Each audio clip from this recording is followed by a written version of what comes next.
Well, guess who it is? If you did in fact guess the huggable, lovable, slightly maniacal Big Bear StarCraft 2, then you would have guessed right, and I am bringing you guys a TVP today. Spawning in the top right as the green Protoss is Grubby.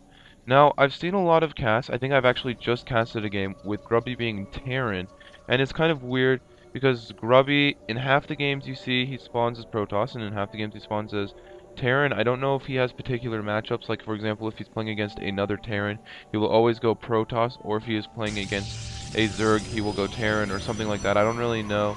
But I think that's really smart in tournament playstyle to know maybe 2 or 3 races in case one race just gets nerfed horribly out of nowhere and you really just cannot play on that race until they update it. And you still do have to go to the tournament for that race where they are playing that patch, so you can just switch a race. I think it's also always very good to know how to play 2 races, because that way if someone watches your matchup and like really learns how you play Protoss and you come to a tournament and say, alright, well I'm playing Terran the whole entire time, it'll kind of throw it off, because that is in fact what pro players do. If anyone who is actually watching my cast has ever seen or has ever been in a high school athletic sport or college athletic sport, you will know that regularly what you do is you actually just kind of grab some replay of the other team playing and you watch it and you figure out who their weak players are, where their weak little spots are and whatnot. And I think that really kind of can relate to StarCraft 2, because like I've been saying, StarCraft really is a sport, and it is a little bit more difficult than sports because it not only requires you to have some sort of athletic skill in the sense that you need to be clicking at an average of 300 times per minute if you are grubby, and 134, which is still quite a bit if you are our Terran player here, Tarson. Anyhow, so yeah, you know, it does take a lot of athletic skill, but it also takes a lot of thought. And when you do watch these replays, and so Grubby actually opting to grab the Zelnog Watchtower. These two scouts will pass each other. That's because Grubby sent out a really late scout. But anyways, like I was trying to say for the 5th time, the so then like when you watch the replays, you can kind of figure out what your player does well, what he does not do well. Like maybe he excels at early game pressure and he's really known for his cheese, and he'll cheese you a lot of the games. But he's really weak at macro. So if you go for a defensive build and hold it off until the late game, you can win late game because you know your macro is better than his. That's really the sign of a solid player, is a solid player. Any player who is a very good player is willing to take it into the macro because he is confident in his skill to win. I think cheesy builds are a very viable build, but they do in fact require less to actually do. And you can see Grubby sending out 2 probes, one to chase down this SCV. I don't really know why he's doing this, because he will actually, okay, he sends it back, but he's still losing mining time off of both of these probes. But with an APM like 300, you will in fact know what you are doing. Apart from the fact that most of it is spamming, but regardless, to be able to spam 300 APM, that's kind of ridiculous. Sending out 1 Marine as pressure, I really like this kind of play style by Tarson, where if you just send out your early units and you just kind of use them as pressure, it can really do a lot of damage, because a Marine and a Zealot are the same speed, so you can kite away from a Zealot. Worst case scenario, you can just run away forever. And he's actually getting on a Reaper, very fast Reaper. That's a very good build against the fast expand style build, because the Stalker will be out sort of late. You can see actually chrono boosting that, as opposed to opting to get the new nerfed 160-second warp gate technology.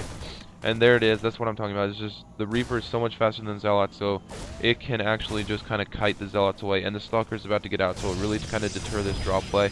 And the thing I like about this Reaper, though, is that over here you'll see that there is in fact actually a double ramp here that the Reaper can just abuse a ridiculous amount, and the Reaper I think will go down here, and so will this Marine. And did he lose Zealot? He did not even lose his Zealot. If we go to the workers killed tab, we can see though he did kill 4 workers, which doesn't really put him way far ahead. Actually, no, it does put him far ahead, because he did get his orbital command, so they're about even at now, and he's just still holding on to this orbital, or this Zelnog Watchtower. He's going to lose this. No, he will not, because the Terran player did not really try to micro that Marine too much. And I think Grubby is just going to send this guy right back to the Zelnaga Watchtower. He really wants to know when the opponent's players are in fact moving out to try to make that final push, or that mid-game push, which usually comes, I would think, around the 8-minute mark, because Terran players are usually trying to time it to beat the Colossus timing, which usually comes around 9 minutes and 30 seconds. I don't really know the timing for this kind of fast expand style, but I know off of one base into expansion, well, you get a gateway or 2 or 3 gateways first. It's usually a 9-minute and 30-second Colossus into a 12-minute expand. It's usually the timing for a Colossus tech route, so I'm not too sure about what Tarson is going to do in terms of when he's going to push out or in his timings. You can see if you look right here, this is actually a neat little handy dandy thing that you can use. It's called the replay timer, and all it really does is shows you in game what time it is. And I mean, that's really good because once you start getting to become a really good player, you start really getting to know your timings pretty well and knowing, okay, if he went fast expand, I know what time a Colossus will be out, and I want to push with my Marine Marauder Ball before that time. I want to get stim before that time, so you can start working timings.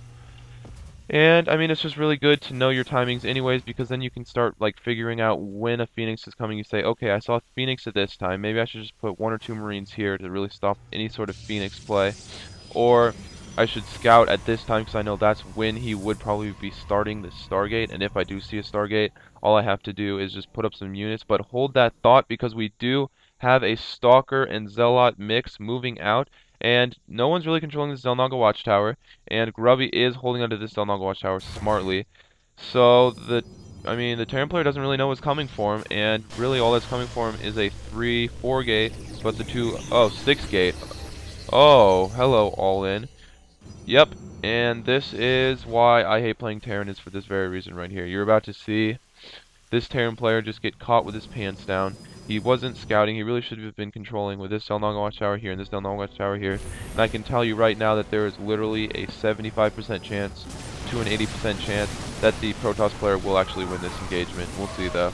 I'm not entirely sure, but you can see that actually the Stalkers are melting pretty quickly. The SCVs are repairing this. He really should have gotten some sentries to force field around here, because he can actually force field here to block the ramp, but you can see that with my spit cast, 3 Marines are going to go down, and he's going to actually cut around the bunker. Smart play, and I think Tarson here lost, but I am not entirely sure. But I mean, there's like a 90% chance that he will lose because of the simple fact that he was just warping more units behind it with his 8-gate all-in. I think that's what it was, which is kind of like a delayed 4-gate almost. And you can see that these will be picked off, but at what cost? If we go to the workers kill station, you can see 10 workers killed for Grubby. That puts the Terran player at a huge deficit. If we go to the unit counting station, you can see 41 probes to 28 SCVs.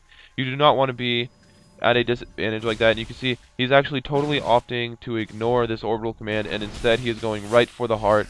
He really wants to take this win. He's not really looking for any sort of early lead or anything. He wants to end the game with this push right here, and I think he will have it.